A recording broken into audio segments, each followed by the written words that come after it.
issue of IPOB, maybe you're not following me. Even yesterday, I spoke about Biafra being ended 53 years ago.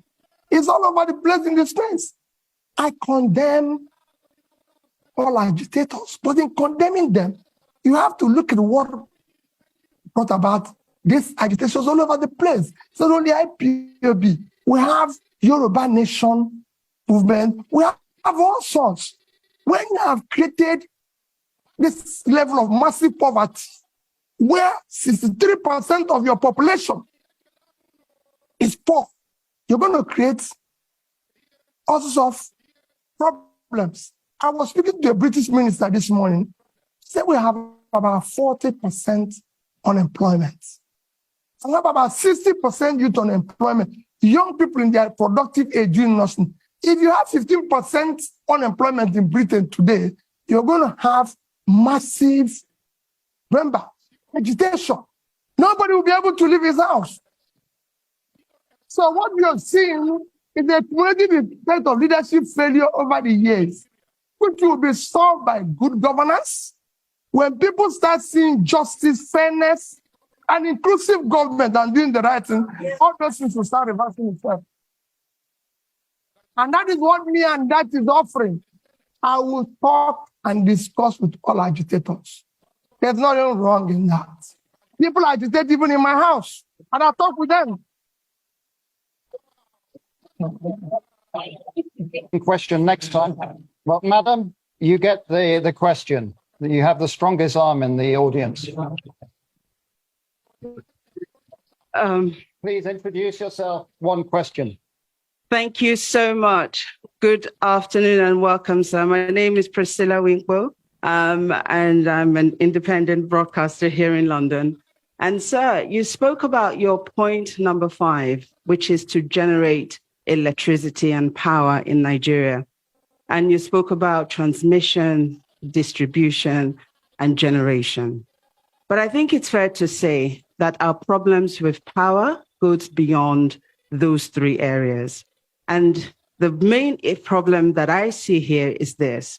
We have a population or part of the economy, shall we say, those who supply spare parts, the engineers, those who work within that sector, whether it's those that are selling generators. And we know that that issue is perhaps the biggest issue when it comes to our power generation.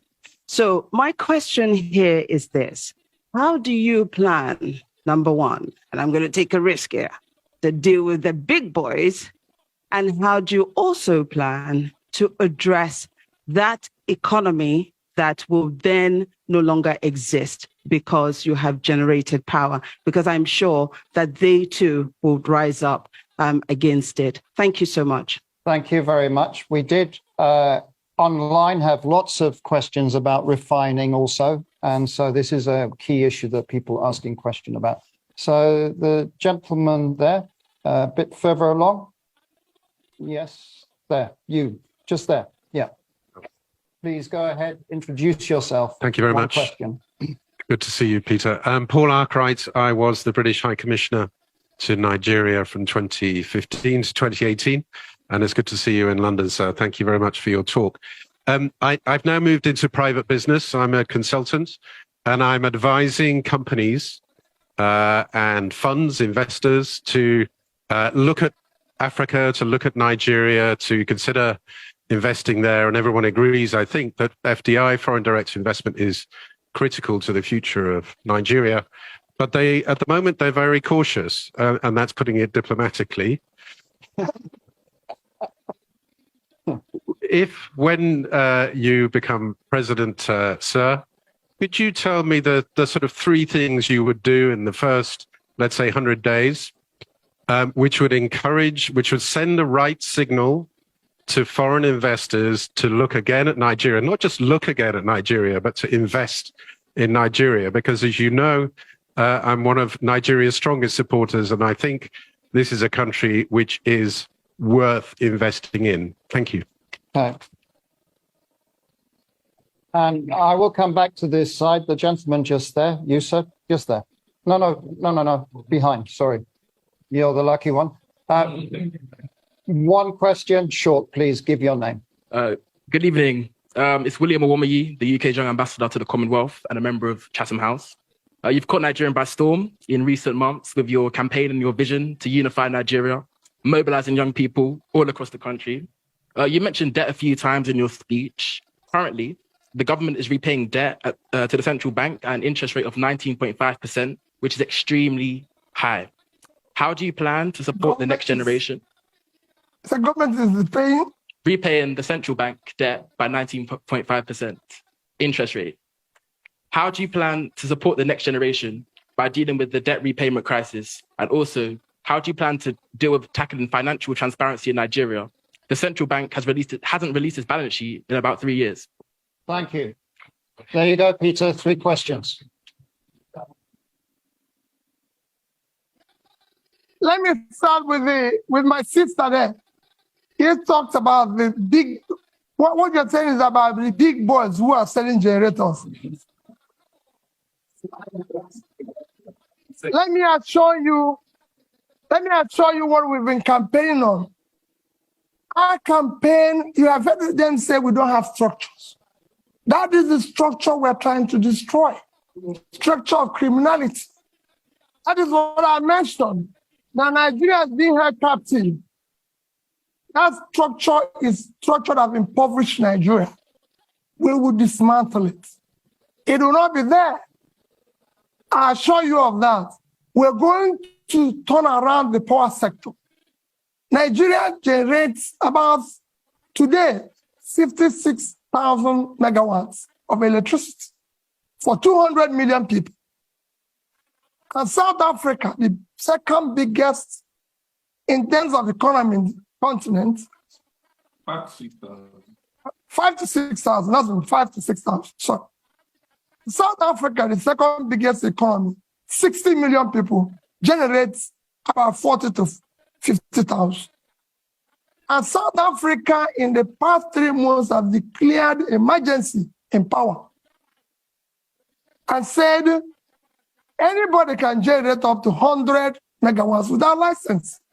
So somebody who is 60 million, generating about over 40,000, declared emergency. What do you think somebody with 2 million people generating 5 to 6,000 will do? War. I'm going to declare war on power, and I'll solve it. Anybody who stands on the way, so be it. Bringing back foreign investor is very simple, Paul. Foreign investor is like bee and honey. What you need is to create honey. The way bee will find the place is very simple. Foreign capital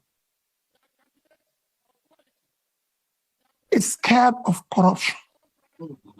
It's scared of bad policies. It's scared of where there's no rule of law. You need to put a regulatory environment that makes it conducive. You need to secure it. That is at the heart of what Dati and I are offering. We will build that intangible assets of securing the country, making sure that we govern through rule of law. We will fight corruption. That we have a record. That is the only National Assembly member who refused to buy property of government when it was offered to all National Assembly members. You can go and look at his record. If you have seen anywhere he has compromised or put himself in a transactional position. Now stop running. I know how I approached him, and I told him, I and you owe it to save our people. So we came together, and we came back and said, we'll work as a team. We'll solve this problem. Go and check my record. I've governed the state for 8 years, and I've challenged everybody while you were there. I've been the only governor till today. The day I left office, I was not owing salary, pension, gratuity, or any contract or any supplier. And I left with 3 banks in Nigeria which I say every day. Access Bank of Nigeria, Fidelity Bank of Nigeria, and Diamond Bank are left over $150 million. I didn't say naira. And I have over 30 billion naira. And Anambra State, you can go and verify. Never had a bottle. Anambra State have never bought me. There's no land allocated directly or indirectly by me, and I signed over several thousands of CFO.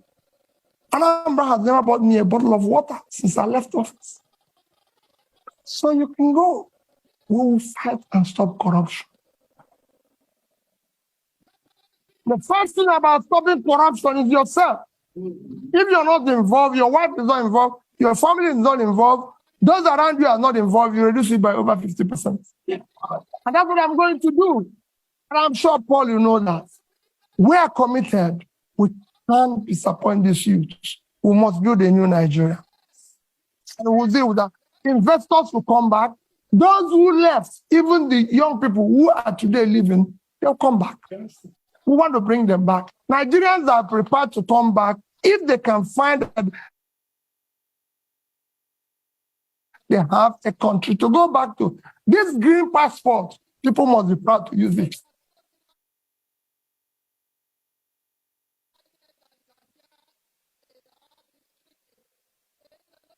On issue of capital, where do you find money? My young brother, there's nothing wrong in borrowing.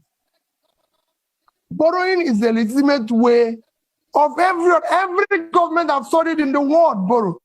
Even Britain, as we speak, owes over 70% of their GDP. Every government I know lives on borrowing. Even Norway with 1.4 trillion sovereign wealth is owing. The economies of the world, the third biggest nation in the world is America. The debt of America today is almost 100% of their GDP. The second, China, is almost over 60% of their GDP. Japan owes over 230% of their GDP. But let me tell you the difference. Japan is owing over 230% of their GDP. They invested the money to save their economy.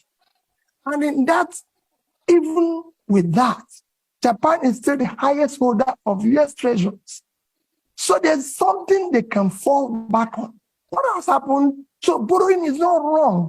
If I have done, I compare two countries that borrowed with Nigeria and how well they've done. But what has happened is that when you borrow for consumption, you have a crisis. Nigeria borrowed for consumption. Nigeria in 2015 had a GDP per capita of $2,550. And we own about 15 trillion naira. Today, with central bank ways and means, we are owing over 75. So we have grown that debt by about 400%, but our per capita is 2,000. That means that the money we borrowed was thrown away. So that is what I'm going to revert. We will restructure the debt as it is today. We will restructure it and put it in a long time to be able to pay it. I'm a finance person, that is one. And then we would not say, like I said here, no more borrowing for consumption. We will see borrow, people will see it, it will be transparent, it will be for investment. And that's what we intend to do. Countries have been in this situation before. We're not in a situation where other countries haven't passed before. It's a question of showing leadership, and we will be able to solve it. Thank you.